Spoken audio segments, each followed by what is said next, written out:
안녕하세요. 크립토튜입니다. 이번 시간에는 지난해부터 심지어 반토막, 어떤 코인은 3토막도 났습니다.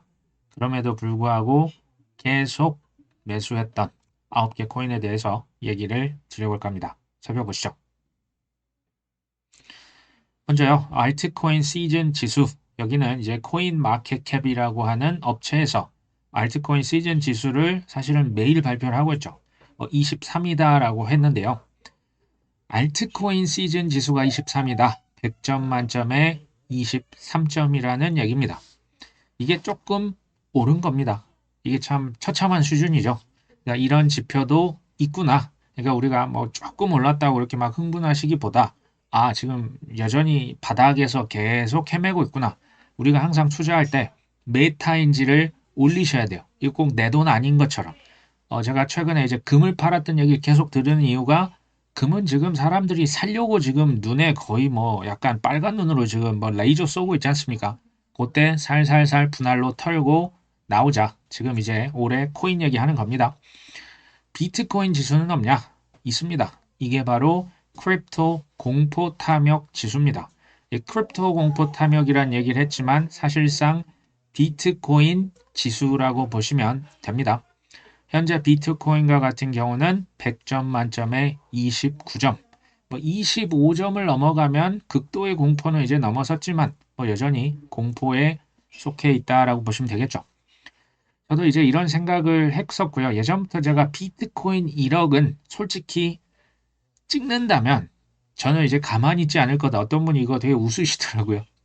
뭐 웃으실 수는 있는데 비트코인이 만약에 1억을 찍는다? 찍을 수도 있다고 봤어요. 저는. 근데 이제 둘 중에 하나를 이제 고르라면 1억을 찍기는 좀 어려울 것 같다라는 얘기가 좀 더 60%, 70%좀 더 많았어요. 왜냐하면 저는 이제 뭐 제가 단타를 하진 않잖아요. 저는 이제 차트 보시는 분 국내 해외 이게 방송을 뭐 이렇게 가끔씩 봅니다. 차트를 이렇게 보시는 분들, 특히 이제 굉장히 뛰어난 분들만 아무래도 제가 보겠죠. 누가 봐도 탐나는 가격대가 비트코인으로 치면 7만 달러예요. 여기를 터치를 할 기회를 줄 것이냐? 아마 안 줄 것이다. 이 차트이스트들 대부분 이런 얘기를 하더라고요. 누가 봐도 이거는 너무나 대박이다. 너무나 꿀 같은 기회인데 당신이 이거 지금 차트를 이렇게 왔다 갔다 할 수 있는 그런 힘이 있는 사람이라면 그 기회를 주겠냐? 누가 봐도 이 기회는 안 줄 것이다. 저는 여전히 1억까지는 조금 어렵지 않겠냐. 그래서 저는 그냥 미리 사고 있는 중입니다. 지금도 소액이나마 사고 있습니다. 자, XRP가 시가총액 기준 4위를 탈환했다. 바이낸스 코인을 이제 다시 한번 추월을 했죠. 저는 뭐 개인적인 의견입니다. XRP는 뭐 이제 들고 있지만 바이낸스 코인을 들고 있지는 않습니다. 어쨌든 이 두 개 코인 다 당연히 굉장히 이제 불리시하게 보고 있고요. 제 기준으로는 아직 뭔가를 시작은 한 거죠. 시작은 했지만 본격적인 어떤 그 실생활의 적용 이제 한참 퍼지고 있고요. 정확히 표현하면 티핑 포인트, 어떤 임계점에 다다르지는 못했다라고 봅니다. 사실 두 개의 코인은 성격이 전혀 다른 코인입니다. XRP는 뭐 글로벌 송금, 결제에 있어서 특히 은행 친화적인 코인이라고 보시면 돼요. 그리고 규제를 준수하기 위해서 부던히도 초창기부터 노력을 했던 코인이 XRP, 리플이고요. 바이낸스 코인은 아시다시피 바이낸스 거래소 토큰이고요. 바이낸스 체인은 이제 레이어 1 블록체인이라고 보시면 됩니다. 과거만 해도요. 사실 뭐 책이라고 할 만한 게 없었어요. 이 과거라 하면 뭐 2017년 이전이 되겠죠. 그때는 솔직히 뭐 책 같은 책이 솔직히 몇 개가 없었어요. 근데 지금은 굉장히 많아졌죠. 잘 찾아보시면 이제 뭐 코인 뭐 재테크에 꼭 코인 서적이 이제 뭐 굉장히 많은 것을 제가 이제 한 번씩 갈 때마다 느낍니다. 제가 이 책을 예전에도 한번 얘기를 드린 바가 있는데요. 뭐 나는 리플로 미래를 준비한다.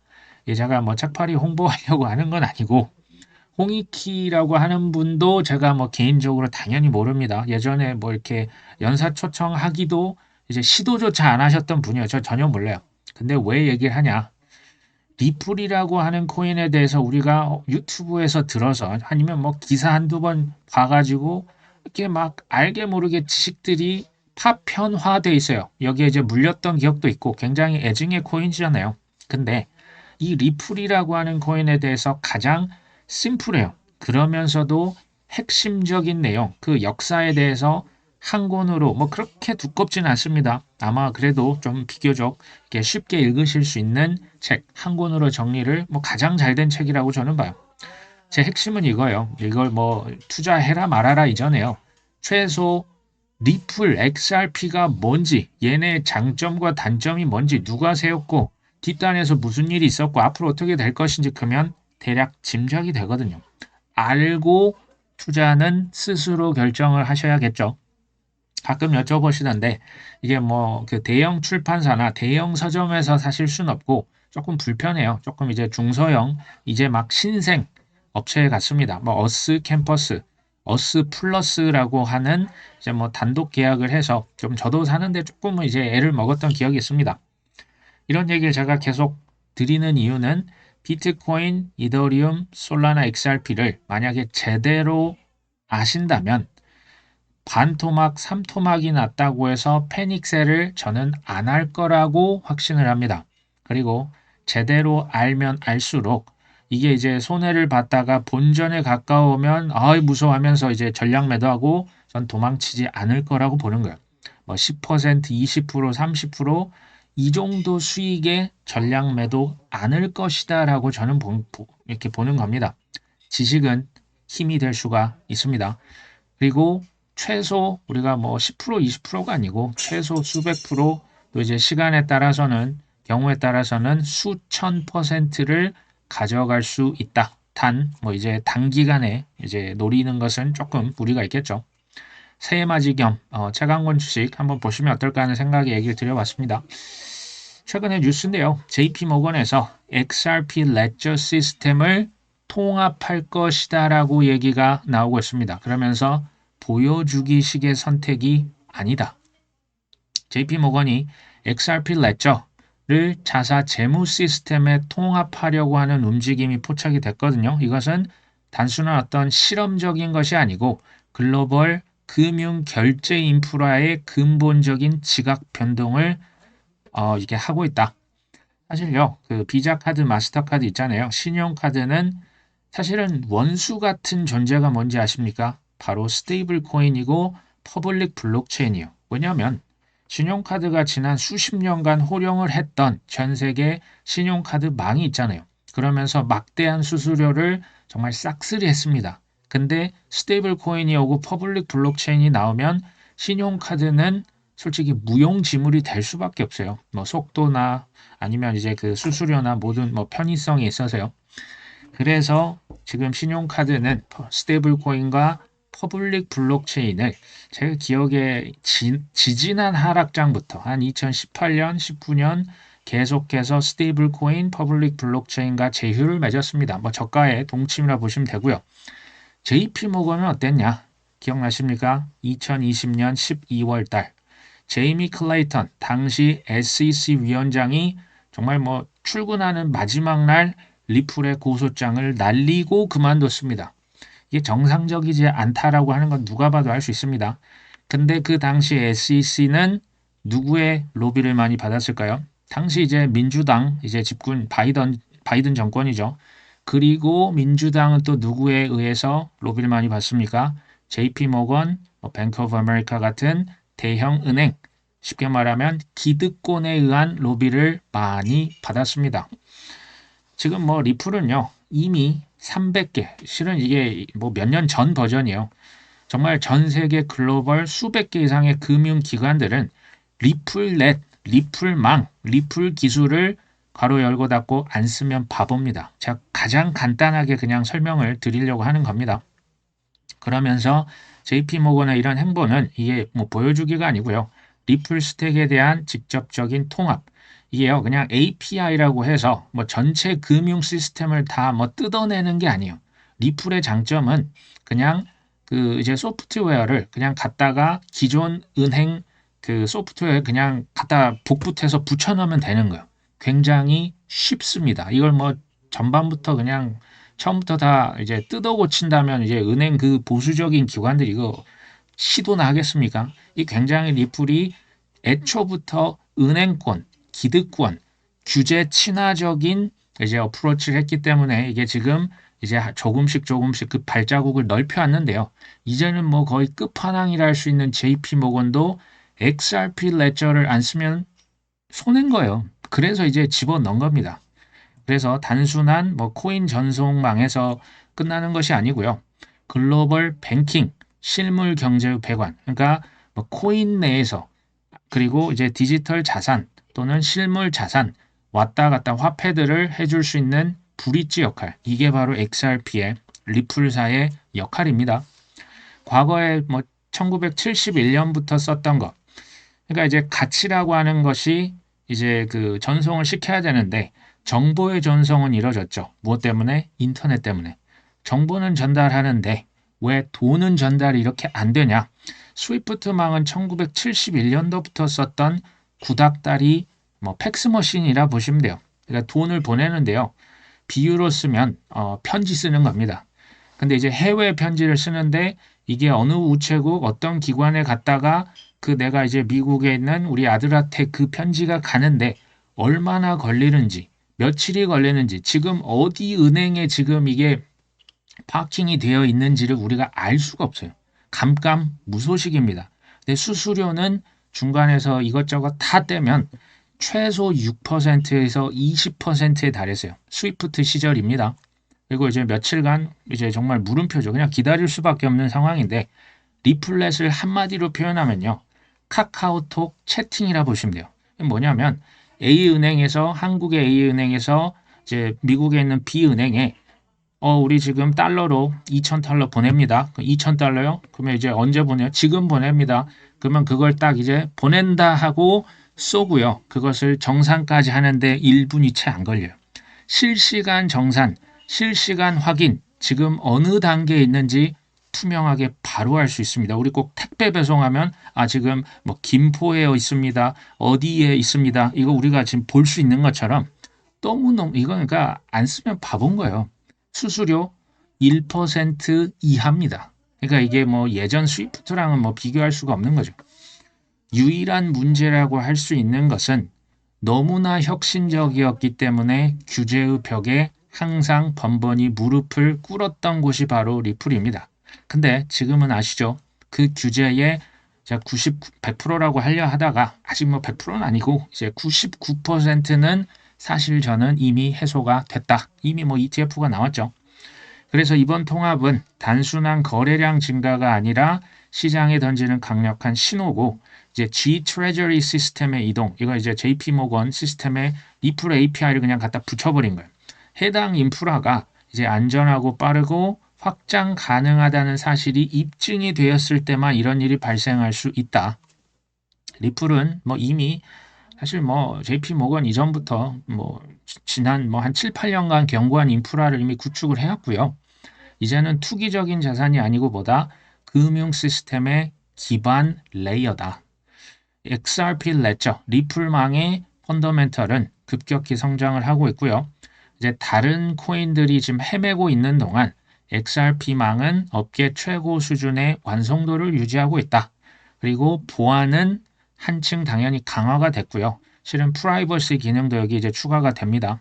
그리고 결제 엔진은 구체화가 됐고 DID는 이제 디지털 신분증, 이게 누가 누구한테 보내는지를 바로 우리가 투명하게 알 수 있고요. 자격 증명 등의 컴플라이언스 기능, 컴플라이언스는 각국의 규제가 실은 천차만별이잖아요. 근데 이런 것들도 하나하나 뚫어내고 여기까지 온 겁니다. 흔히 이런 얘기를 합니다. JP 모건과 중국에서 금지한 기술은 혁신이다. 기억나십니까? JP 모건과 중국에서 금지했던 기술, 과거에는 중국에서 인터넷을 금지했던 적이 있습니다. 지금은 뭡니까? 이게 비트코인이잖아요. 이게 크립토입니다. 크립토 중에서도 JP 모건은 리플 이제 목을 치려고 했었죠. 그 다음에 스테이블 코인이죠. JP 모건 입장에서는 스테이블 코인 쓰면 사람들이 은행 예적금 안 하면 JP 모건의 비즈니스 모델은 한순간에 공중에 뜨는 거예요. 그리고 자산 토큰화, 디파이 이런 부분은 전통 금융, 미국의 대형 은행들은 당연히 이걸 금지를 하고 로비를 하고 지금도 로비하고 있거든요. 이자 주지 말아라. 그렇죠? 근데 반대로 얘기를 해보면 이 비트코인, 리플, 스테이블 코인, 토큰화, 디파이라고 하는 것들은 당연히 지금이라도 투자를 서둘러야 되는 거 아닐까요? 그렇죠? 이거 누르다가 끝까지 누를 수는 없는 거예요. 본인들도 알고 있는 거예요. JP 모건이 사실상 리플의 손을 들어줬다라고 보는 거예요. 처음부터 이거 알았다고 저는 보는 겁니다. 그러니까 비트코인, 이더리움, XRP, 솔라나 여기에 미국의 ETF가 승인이 됐거나 신청을 해서 예정이 승인될 예정인 코인들 또 토큰화 또는 스테이블 코인 결제 등에 최소한 묻어 있어야 돼요. 여기에 중복이 많이 되면 될수록 좋다 안 좋다? 전 좋은 코인이라고 생각을 합니다. 비트마인은 이더리움을 또 2.6억 달러가량 추가로 스테이킹을 맡겼습니다. 현재 이더리움 스테이킹은 54만 4천 개, 2조 4,582억 원을 스테이킹을 맡겨놨습니다. 그냥 현재 기준으로만 따지면요. 연간 이더리움 이자 그냥 3%로만 계산을 해보면 연간 735억 원을 가만히 있어도 받습니다. 근데 재미있는 것은 이자를 달러로 받습니까? 이더리움으로 받습니까? 이더리움으로 수취합니다. 그러면 735억이 아니고 2배도 될 수 있고 3배도 될 수 있습니다. 그리고 이더리움 계속 사고 있죠. 잠깐만. 근데 이더리움 스테이킹 ETF는 승인되기 전 아닌가요? 맞습니다. 이더리움 스테이킹 ETF 승인 아직 안 됐죠. 제가 계속 얘기 드리는 것은 그들의 말보다 행동에 집중을 하라라고 얘기를 계속 드렸죠. 피터 틸의 행동, 톰 리, 그 다음 돈나무 언니들, 이제 업계 월스트리트에 난다 긴다 하는 그 세력들의 행동이 뭡니까? 이더리움을 풀 매수하고요. 그 다음에 엄청난 수량을 이미 스테이킹을 해놨죠. ETF 없으면 뭐해? 그냥 별도의 스테이킹 풀을 만들어서 본인이 스테이킹 지금 이제 앞장서고 있거든요. 이런 거겠죠. 규제나 법이 통과가 되고 이것들이 다 자리가 잡고 난 다음에는 이더리움이 뭐 $10,000, $20,000, $30,000 돼 있지 않을까요? 그래서 먼저 이제 행동부터 앞장섰던 곳이 바로 비트마인이 되겠습니다. 이더리움 현물 ETF가 간만에 2,500억 이상의 플러스 순유입이 있었습니다. 되게 오랜만인 것 같습니다. 느낌은. 비트코인 역시도 현물 ETF에 무려 6,700억 원의 순유입이 왔고요.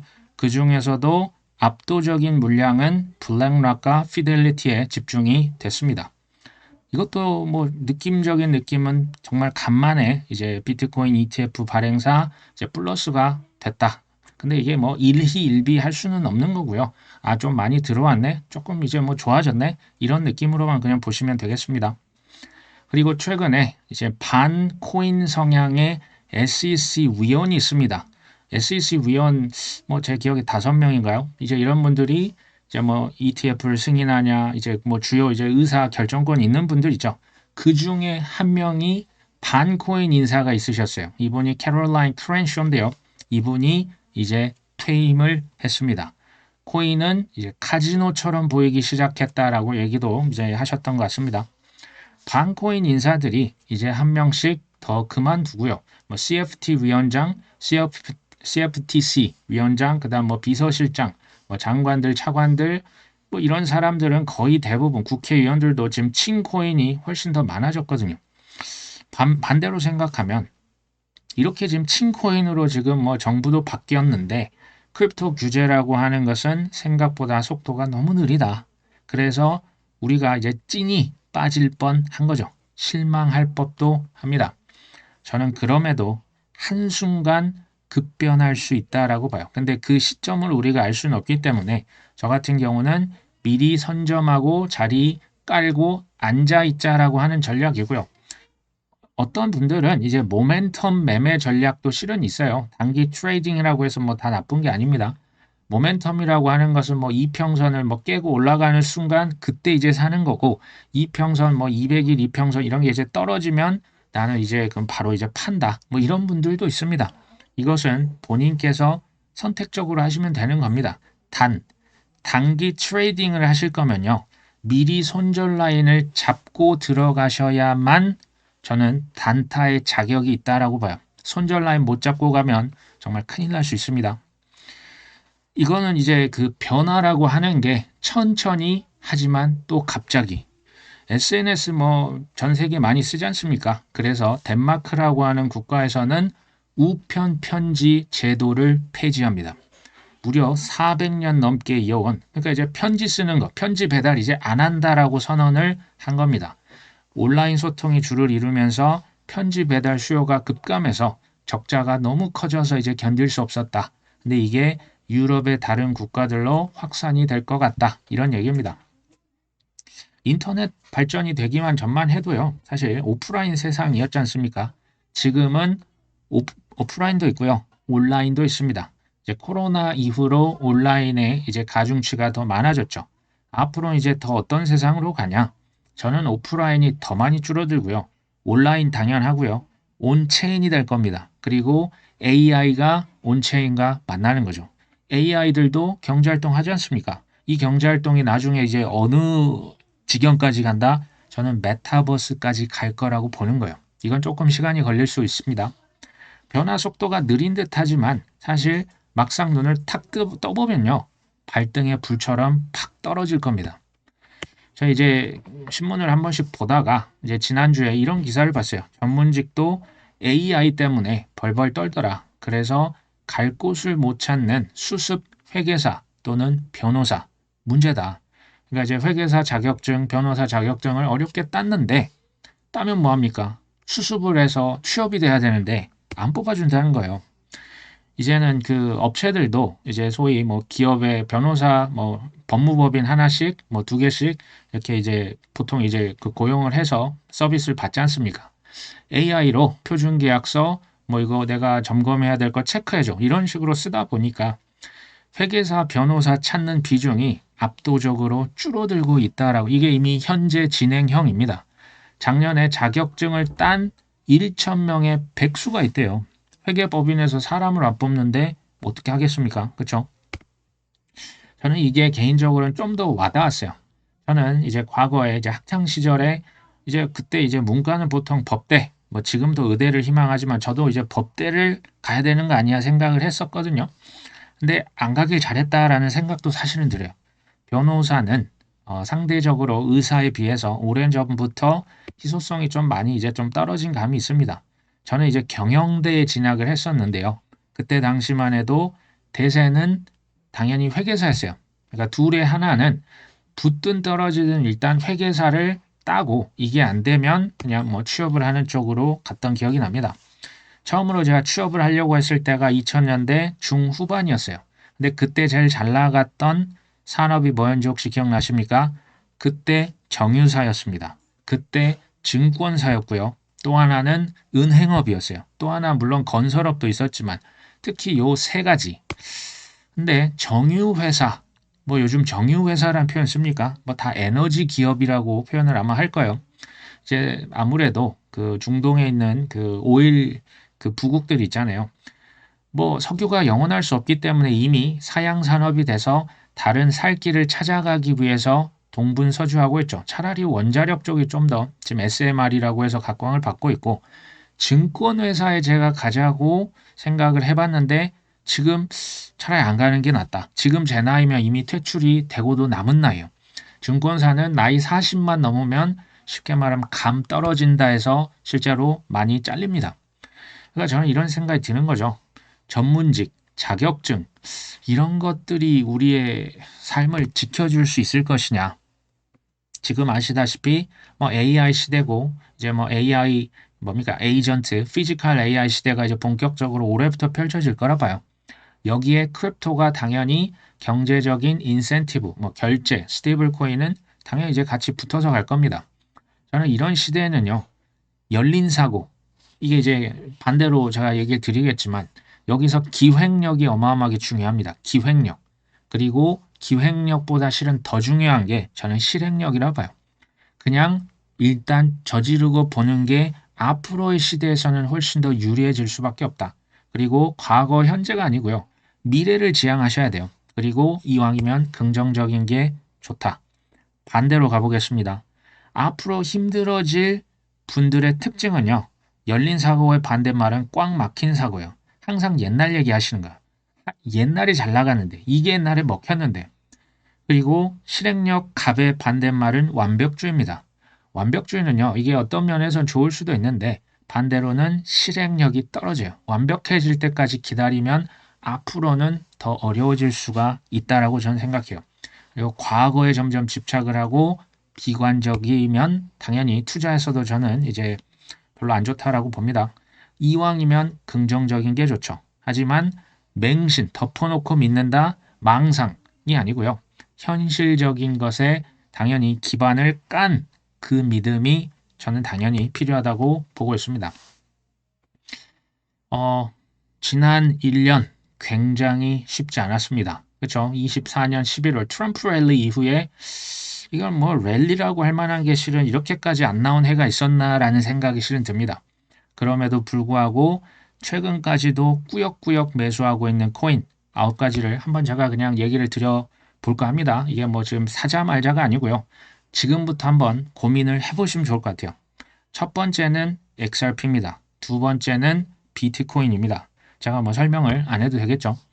세 번째와 네 번째는 도지코인과 시바이누입니다. 도지코인에 대해서는 뭐 저나 이제 오후에 하는 저희 동생이 여러 가지 얘기를 많이 드렸기 때문에 이제 스킵을 하고요. 시바이누는 그러니까 도지코인이 비트코인이라면 시바이누는 그냥 이더리움이라 보시면 돼요. 그러니까 도지코인 자체에 뭔가 이제 레이어를 그 앱을 뭐 이렇게 실행할 수는 없지만 시바이누는 이더리움 레이어 2 그러니까 뭐 시바리움이라고 있어요. 거기 위에 뭐 디파이랄지 뭐 결제랄지 여러 가지 이제 기능들을 추가할 수가 있고요. 예전에 혹시 기억나십니까? 다보스 포럼에서 시바이누를 불러서 메타버스의 주요 프로젝트 중 하나 중 시바이누를 불러서 초청했던 기억이 나요. 그리고 이제 도지코인은 이미 ETF가 승인이 됐습니다. 근데 시바이누는 지금 그러니까 선물로 뭐 코인베이스나 이런 이제 파생상품 거래소 거래가 작년에 시작이 됐습니다. 6개월이 지나면 ETF를 신청했을 때 SEC에서 거부할 명분이 있다 없다? 없어집니다. 지금 룰이 바뀌었거든요. 저는 그래서 올해 어느 시점에 시바이누 ETF도 누군가 신청을 할 것이라고 예상을 합니다. 확정은 아닙니다. 근데 저는 시바이누를 추천을 안 했습니다. 제가 왜 안 했냐? 이유가 있겠죠. 변동성이 심해도 너무 심해요. 어떤 분이 페페코인 뭐 여쭤보시더라고요. 페페코인도 똑같아요. 시바이누나 페페코인이나 어마어마하게 떨어지는 거죠. 근데 뭐 제가 이제 나쁜 코인이라고 보지는 않습니다. 하지만 변동성이 정말 심해도 너무 심해요. 그래서 비추를 했던 기억이 여전히 납니다. 다섯 번째는 아발란체입니다.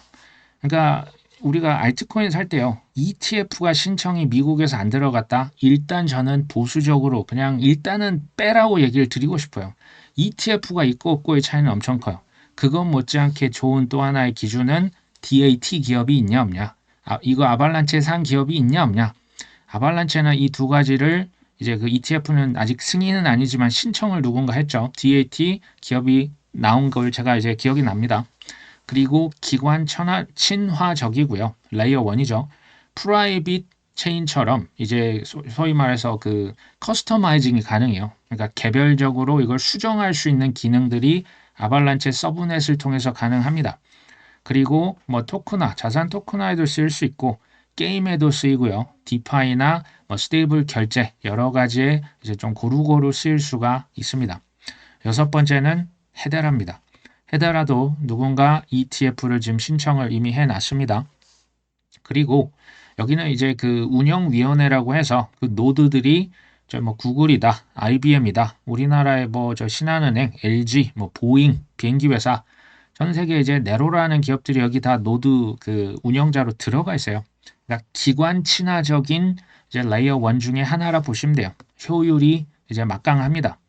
다만 이제 그 기관 중심이고 그들이 실제 사용하기 위한 체인이다 보니까 탈중앙화는 조금 떨어진다라는 비판이 있습니다. 이제 스테이블 코인이나 나중에 나올 CBDC, 디파이 여기에서 아마 많이 쓰일 것으로 저는 예상을 합니다. 이거 블락락에서 헤데라를 그때 샀다더라 하고 한번 가격이 팍 튀었던 기억이 납니다. 이게 뭐 2년 전인가요? 사실은 블랙락에서 헤데라 블록체인, 뭐 DLT라고 합니다. 분산 원장 기술 위에다가 이제 온체인 그 MMF 펀드를 그냥 론칭을 한 겁니다. 헤데라를 사지는 않았습니다.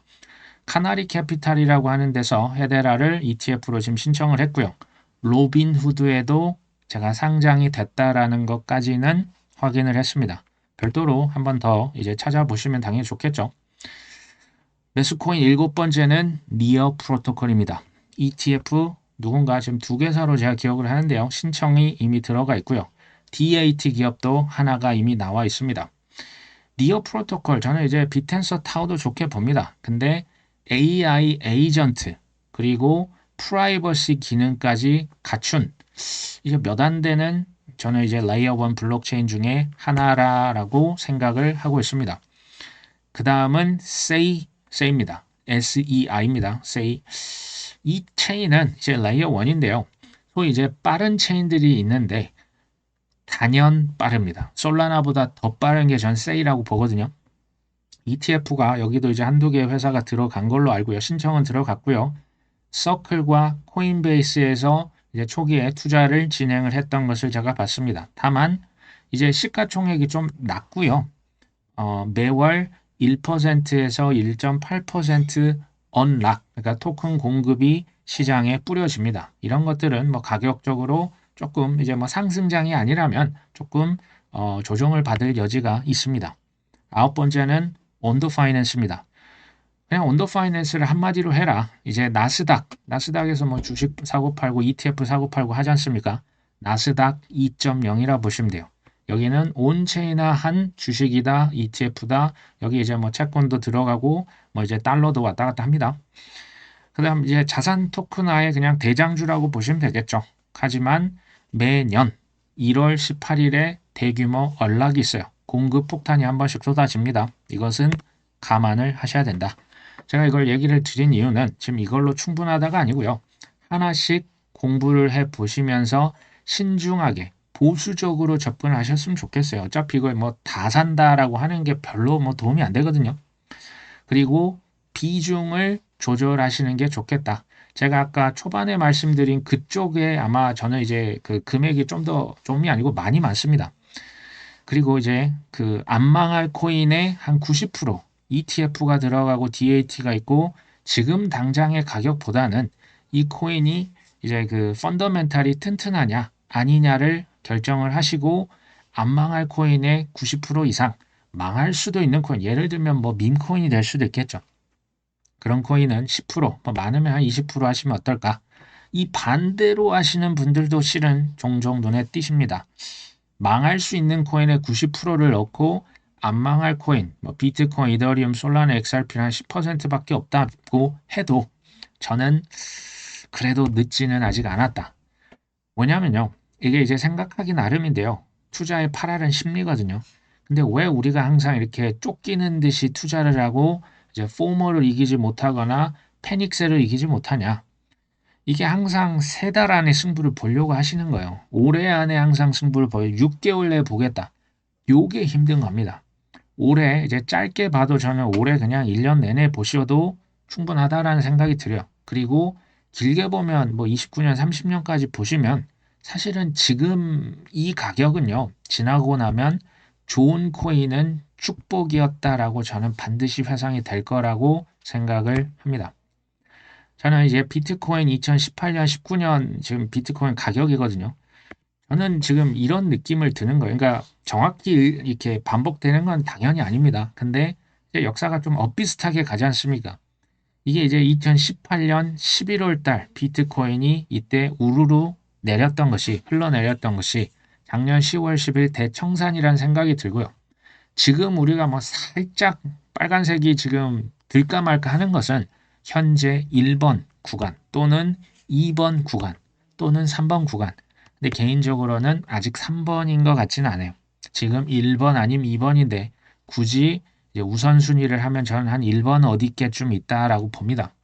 쉽게 말하면 아직 시간이 좀 걸릴 수 있다라고 저는 봅니다. 하지만 기다리면 어느 순간 폭주 기관차처럼 올라가요. 왜? 그동안 그렇게까지 억눌렀기 때문에 이걸 뭐 계속 막을 수는 없거든요. 그리고 올해 폭등 구간에 한번 이제 딱 들어서기 시작하면 그때는 이제 포모가 도져서 좀 당황하실 수 있어요. 이미 늦을 수가 있습니다. 제 동생이 오후반 같은 채널입니다. 거래량을 주시할 필요가 있다라고 했는데 맞습니다. 거래량 터지는 순간 이제 기차 떠날 수도 있겠다라는 초조감도 실은 들 수가 있어요. 지금 이제 과거나 지금이나 지금 제가 동그라미 쳤지 않습니까? 이게요, 2018년 뭐 11월부터 2019년 4월까지 이게 한 6개월 정도 되거든요. 지옥 같은 6개월이었어요. 이때. 이제 뭐 2018년도 그랬고 2022년도 이런 구간이 있었잖아요. 지옥 같은 6개월, 12개월을 잘 버텼는데 한번 보십시오. 여기서 팔면 되겠냐라는 거예요. 비트코인 이때 1번, 2번. 여기서 팔 수도 있겠죠. 3번. 여기서 팔 수도 있습니다. 4번. 좀 더 높은 데서 팔면 좋겠습니다. 4번 위치면 좋겠죠. 5번. 꼭지에 팔았다? 드물 거라 봅니다. 저는 5번을 바라지 않거든요.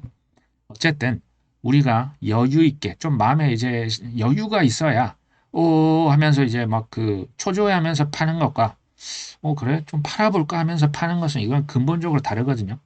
여유 있게 팔려면요. 이런 지금 지옥과 같은 구간에서 꾸준히 사고 있으셔야만 합니다. 이거는 어쩔 수 없어요. 이런 식의 꾸준히 산 사람은요. 멘탈이 강해요. 그러니까 조금 올랐다고 덜덜덜 떨면서 던지지 않는다고요. 두 번째는 비교적 고점에 팔고 싶다. 저는 공부 당연히 필요합니다. 근데 공부 하나만으로는 부족하다고요. 원화가 있어야죠, 실은. 원화 채굴도 하면서 그 다음에 내가 과거에 좀 못 파셨다, 매도에 실패하셨다면 그 경험치가 이번에 교훈으로 삼아서 그래서 좀 기다렸다가 좀 더 고점에 분할로 쓱쓱쓱 팔면서 이만하면 됐다고 이제 떠나셔야죠. 저는 이게 필요하다고 보는 겁니다. 그럼에도 불구하고 5번 꼭지에서 파는 것은 이건 안 된다니까요. 이건 안 돼요. 저는 이미 금을 다 팔았습니다. 여기서 이제 올라가면 이거는 저랑 관계없는 돈이에요. 그렇게 보시면서 그러니까 저도 이제 어떻게 보면 뭐 2번, 3번에 나눠서 팔았잖아요. 분할 매도 그냥 하는 게 그냥 최선인 거예요. 코인도 이런 게 당연히 올 수 있습니다. 그리고 이만하면 됐다. 있겠죠. 사실은 뭐 이제 비슷한 얘기가 계속 반복이 될 수도 있는데 제 스스로에게 하는 다짐이기도 합니다. 이번 한 주도 모두 힘찬 한 주가 되셨으면 좋겠습니다. 오늘 방송은 여기까지 합니다. 끝까지 시청해 주셔서 감사합니다.